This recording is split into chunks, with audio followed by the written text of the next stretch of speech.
Barcelona ফ্যানদের কাছে একসময় তিনি ছিলেন এক বড় কোয়েশ্চেন মার্ক। ইনজুরি হলে হেডলাইন হতো, পারফরমেন্স খারাপ হলে সমালোচনা থামতো না। অনেকে বলেছিল এই ট্রান্সফার তো ফ্লপ হয়ে গেছে। স্টেডিয়ামে করতালি চেয়ে তাকে নিয়ে সন্দেহ ছিল বেশি। কিন্তু ফুটবল ইতিহাস এক বড় অদ্ভুত জিনিস। কয়েক বছর পরে সে একই খেলোয়াড়টির নাম ঘোষণা করা হলো বিশ্বের সেরা ফুটবলার হিসাবে। 2025 সালে ব্যালন ডি'অর জয়ী।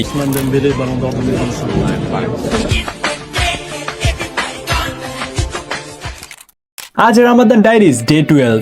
আজকের গল্প সমালোচনা থেকে শ্রেষ্ঠত্বের শিখরে পৌঁছানোর। ফ্রান্সের ভান্ডেন শহরে এক মুসলিম পরিবারে জন্ম দেমবেলের। রাস্তার ফুটবল থেকে তার ড্রিবলিং আর ক্রিয়েটিভিটি শুরু। বরুসিয়া ডর্টমুন্ডে যোগ দিয়ে ইউরোপকে তিনি চমকে দেন। স্পিড আর দুই পায়ের সমান দক্ষতার কারণে ডিফেন্ডাররা তার সামনে ছিল অসহায়। মাত্র এক সিজনে তিনি জিতে নেন ডিএফবি পোকাল। এরপরে আসে তার ক্যারিয়ারের আসল ফেজ। 2017 সালে বিশাল অঙ্কের ট্রান্সফার ফিতে যোগ দেন এফসি বার্সেলোনাতে।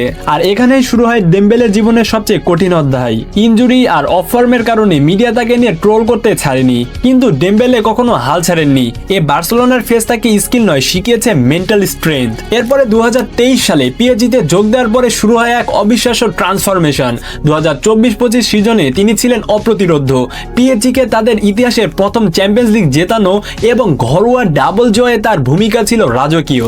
37 গোল আর 15 অ্যাসিস্টের সেই জাদুকারী পারফরমেন্স তাকে এনে দেয় ফুটবলের সর্বোচ্চ সম্মান, ব্যালন ডি'অর 2025। সমালোচকরা যারা তাকে বাতিলের খাতায় ফেলেছিল তাদের সামনে তিনি এখন বিশ্বসেরা। ওসমান ডেম্বেলের স্টোরি আমাদের শেখায়, মানুষ তোমাকে নিয়ে সন্দেহ করতে পারে, তোমাকে নিয়ে হাসাহাসি করতে পারে, কিন্তু তুমি যদি ধৈর্য ধরো তাহলে কামব্যাক অবশ্যই হবে।